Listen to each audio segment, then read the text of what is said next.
En mai 2022, une maison s'affiche dans un village pas loin du mien à 300 000 €. La maison est en DPE-F, elle doit donc subir un audit énergétique et on s'aperçoit également qu'il n'y a pas de conformité d'assainissement. En 2022, nous étions au début de la crise du taux d'usure et la maison affichée à 300 000 € ne trouve absolument aucun preneur. D'ailleurs, les vendeurs n'ont absolument aucun coup de fil. Je tiens à le préciser, c'est pas moi qui m'occupe de la commercialisation de cette maison, ce sont les vendeurs de particulier à particulier. Il s'agit d'une succession où les frais justement de succession ont déjà été payés. Ça, c'est juste pour vous mettre un petit peu de contexte. Au bout d'un an de commercialisation, ils s'aperçoivent évidemment que le prix est bien trop élevé et donc du coup, en 2023, ils baissent le prix à 260 000. N'étant pas exactement sûrs de leur prix, évidemment qu'il s'avère qu'ils finissent par me contacter pour que je leur fasse une estimation. Je vais donc sur place, j'avais évidemment vu leur maison auparavant, donc je connaissais très bien le produit. On parle quand même d'une maison des années 70 avec, vous savez, le bardage en amiante aux alentours de la maison et certaines fenêtres encore à changer. Et lorsque je leur rends mon estimation, je leur dis que leur prix de liquidité en 2023 et au vu de la commercialisation qu'ils ont faite, se situait entre 210 et 230 000 €. Évidemment qu'ils ne m'écoutent pas, que pour eux, ils sont encore dans le confort et que par conséquent, eh bien, ils en restent là. On continue donc l'année, ils finissent jusqu'en 2023 où ils arrêtent la commercialisation, pour finalement la relancer au printemps 2024 avec une nouvelle baisse de prix à 240 000.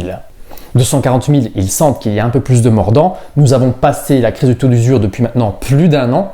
En revanche, les taux sont aux alentours des 4%. Ils retentent donc leur commercialisation à 240 000 pendant 3 mois, jusqu'à la fameuse dissolution où la France entière prend peur du monde économique français. Et qu'est-ce que je vois réapparaître à la mi-septembre 2024 ? Eh bien, cette même maison réapparaît, mais plus à 240 000, mais bel et bien à 260 000. Les vendeurs ont décidé d'augmenter le prix alors que ça fait maintenant 2 ans qu'ils n'arrivent pas à vendre. Alors vous allez me dire, mais c'est quand même assez étonnant que malgré cet échec et malgré la situation de leur maison dont ils semblent avoir conscience, ils aient augmenté le prix. Et je vais vous dire, ce type de phénomène où on a des vendeurs qui recommencent à augmenter le prix se multiplie et j'ai de plus en plus, même moi sur un de mes mandats, un de mes vendeurs qui me dit écoutez, voilà, avec la baisse des taux, il me semble que peut en avoir un peu plus pour notre maison ou pour notre appartement. Je tiens à le dire, durant ces 2 dernières années, les acquéreurs ont été massivement désolvabilisés et cette baisse de taux permet une petite poche de respiration et c'est bel et bien ça qui, depuis 1 mois et demi, permet d'avoir à nouveau un niveau de transaction qui redevient acceptable, qui repermet de déclencher des visites parce que oui, lorsqu'on passe de taux de 4% en assurance à 3,5, c'est ce que j'arrive à avoir aujourd'hui, eh bien oui, la mensualité est un petit peu plus faible pour les acquéreurs et donc du coup, on retrouve de la liquidité sur le marché de l'immobilier ancien. Mais si, juste derrière, vous augmentez vous en tant que vendeur le prix, eh bien cette poche de liquidité que les acquéreurs ont pu réobtenir grâce à cette baisse de taux, ils la reperdent et votre immobilier redevient solide. Donc je comprends qu'effectivement on est beaucoup de professionnels dont j'ai dû faire partie sans le vouloir qui disent que oui ça va un petit peu mieux depuis le début septembre où on a à nouveau des visites et on a à nouveau des offres qui se redéclenchent de manière un petit peu plus facile que par le passé, mais attention, on est encore loin de l'euphorie de 2021 ou de 2022. Donc attention à cette tentation, attention à tous ces professionnels qui peuvent vous dire que oui, les choses vont un petit peu mieux, parce que dans les faits, si vous avez déjà échoué pendant quelques temps sur une première commercialisation à un certain prix, dites-vous que ce n'est pas en augmentant le prix, malgré la conjoncture qui est un petit peu meilleure dans le monde de la transaction, qui va vous permettre de faire potentiellement une plus forte plus-value. Ça peut se justifier si, durant votre échec de commercialisation, vous avez amélioré votre produit, vous avez peut-être changé les fenêtres, vous avez peut-être fini tous les différents travaux qu'il pouvait y avoir à faire chez vous. Disons qu'une augmentation de prix doit être justifiée. Mais je tiens à vous le dire quand même, on a beaucoup d'acquéreurs qui se sont stackés, les vendeurs se sont stackés, vu qu'on a eu un gel des transactions pendant maintenant 18 mois. Donc ça veut dire que les acquéreurs qui auraient pu être potentiellement intéressés par votre bien à tel prix et qui d'un coup devenaient finançables par la baisse des taux, peuvent prendre peur en voyant votre même produit réaugmenter en termes de prix. Donc non, l'immobilier ne repart pas à la hausse contrairement à ce que j'entends ici et là.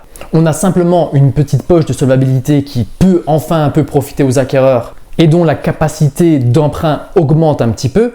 Mais si cette petite capacité d'emprunt, vous la reconsommez en augmentant votre prix, évidemment que vous avez un grand risque que votre bien immobilier reste à nouveau stacké sur le marché du Le Bon Coin. Et je vous le dis, lorsque un bien a été stacké pendant un certain temps à un certain prix et qu'il ne s'est pas vendu, tous les acquéreurs chauds du moment l'ont vu. Et donc, cette même maison, lorsqu'ils voient le prix un petit peu plus haut quelques mois plus tard, je vous assure que le message envoyé par rapport à votre annonce est absolument catastrophique dans la mesure où on arrive à reconnaître votre bien. Je ne dis pas qu'il ne faut pas faire de nouveaux lancements avec un nouveau prix, mais en général, lorsqu'on fait un nouveau lancement pour recréer un effet de nouveauté, on le fait avec un prix plus bas pour retrouver justement une liquidité plus forte. Si vous augmentez votre prix et que tous les acquéreurs du secteur qui ont vu votre bien à 240 le revoient à 260, c'est pas compliqué, vous allez mettre à mal tous les efforts que vous avez faits. Et cette petite baisse de taux ne va absolument pas améliorer la situation de la commercialisation de votre bien immobilier. Donc attention à la tentation d'augmenter son prix, notamment en ce moment parce que les taux ont un petit peu baissé. Vous risquez simplement de perdre du crédit et de perdre encore plus de temps par rapport à des commercialisations qui sont parfois déjà compliquées. Donc attention à cette tentation de vouloir augmenter son prix. Même si c'est minime, je vous assure que les gens le voient. On a beaucoup d'acquéreurs qui cherchent à acheter depuis maintenant 2 ans, voire plus, et qui sont réellement chauds, qui attendent tout simplement que les prix baissent, et on peut les comprendre, qui attendent évidemment que les taux baissent également. Mais si juste derrière, vous réaugmentez votre prix, vous risquez de mettre à mal votre commercialisation. Donc attention à ce que vous pouvez entendre ici et là. Ce n'est pas parce qu'il y a plus de liquidité sur le marché de l'immobilier ancien que les prix sont en train d'augmenter. D'ailleurs, ma croyance est exactement à l'inverse. Je pense qu'on va continuer gentiment à baisser tout simplement du fait qu'il y a encore de ça 2 ans, nous avions encore des taux à 1,5%. On est aujourd'hui encore à 3,5%. Donc, de manière générale sur le territoire, les prix n'ont pas encore, entre guillemets, suffisamment baissé. C'est ce que la plupart des acquéreurs d'ailleurs me disent.